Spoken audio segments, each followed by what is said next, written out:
नमस्कार मंडळी, तुम्हा सर्वांचे विद्यास किचनमध्ये स्वागत आहे. आज आपण बनवणार आहोत पिठलं. तर पिठलं तुम्ही भाकरीसोबत किंवा भातासोबत दोन्हीसोबत खाऊ शकता. पिठलं बनवण्यासाठी आपल्याला काय काय लागणार हे आधी पाहूया. 1 वाटी बेसन, 2 कांदा कट केलेला, 1 टोमॅटो कट केलेला, कढीपत्ता, कट केलेली कोथिंबीर, 2 मिरच्या आणि 2 ते 3 लसणाच्या पाकळ्या मी बारीक वाटून घेतलेल्या आहे. अर्धा चमचा हळद, अर्धा चमचा जिरा आणि अर्धा चमचा मोहरी. फोडणी देण्यासाठी मी गॅसवर कढई ठेवलेली आहे.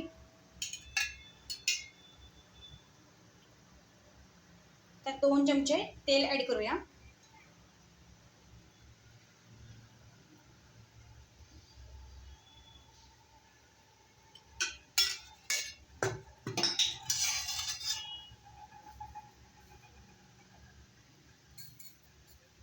तेल थोडं गरम झाल्यावर मोहरी ॲड करूया.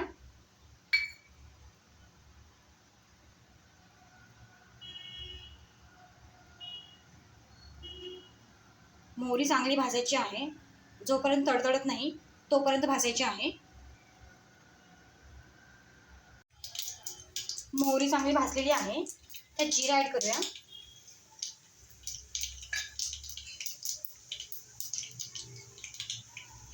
जिरं थोडं भाजल्यावरती कांदा ॲड करूया.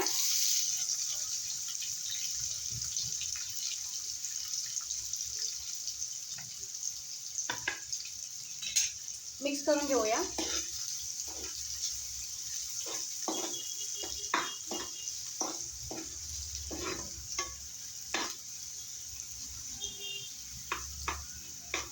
कांदा चांगला भाजून घेऊया, जोपर्यंत ब्राऊन होत नाही तोपर्यंत.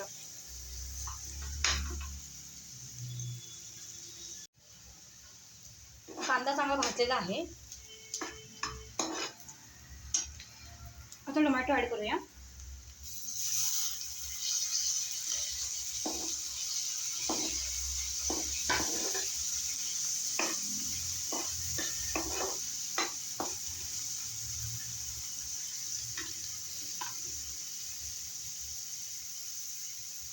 कढीपत्ता ॲड करूया. हळद ॲड करूया. चांगलं मिक्स करून घेऊया आपण.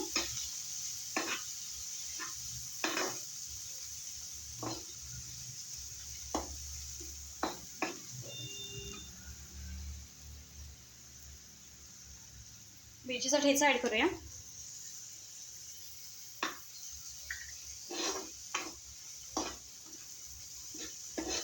आणि हे मिश्रण चांगलं भाजून देऊया.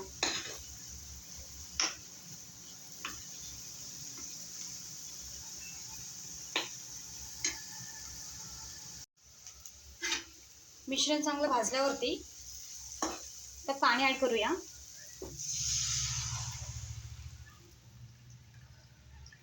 दोन ते अडीच ग्लास पाणी घ्यायचं आहे.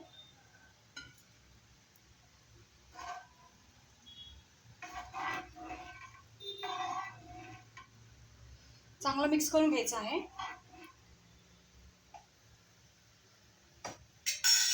आणि चांगलं उकळून द्यायचं आहे.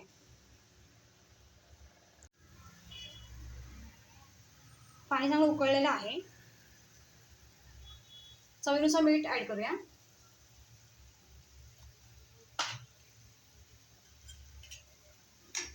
आणि मिक्स करून घेऊया.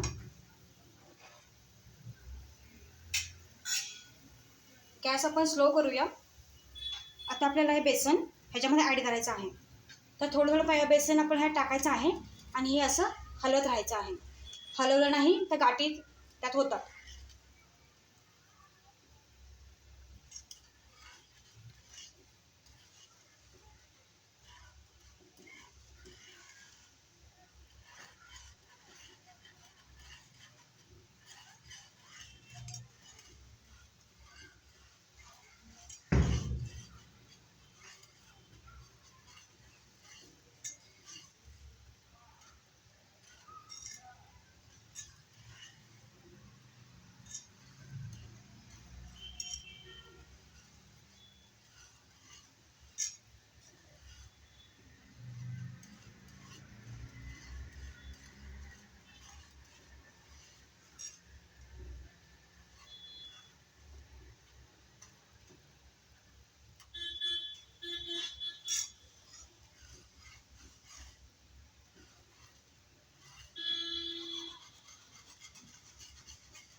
असं हलवलं नाही तर गाठी होतात.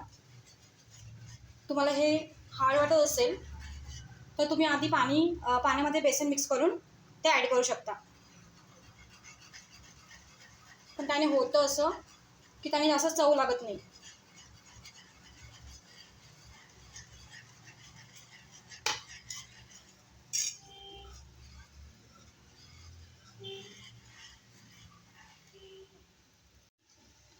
सगळं बेसन कढईमध्ये ॲड केलेलं आहे.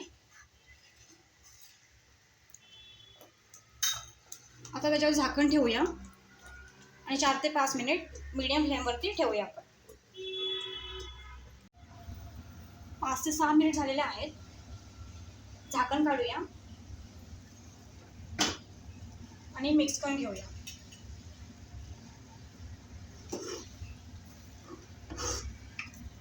थोडेफार गाठी दिसतात पण काही प्रॉब्लेम नाही.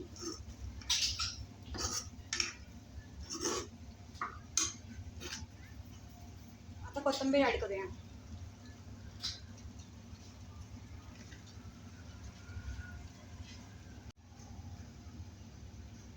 आणि मिक्स करून घेऊया. पिठलं रेडी झालेलं आहे. तुम्ही पाहू शकता खूप छान झालेलं आहे. तुम्हाला ही रेसिपी कशी वाटली कमेंट करा, लाईक करा आणि सबस्क्राईब करा. थँक्यू.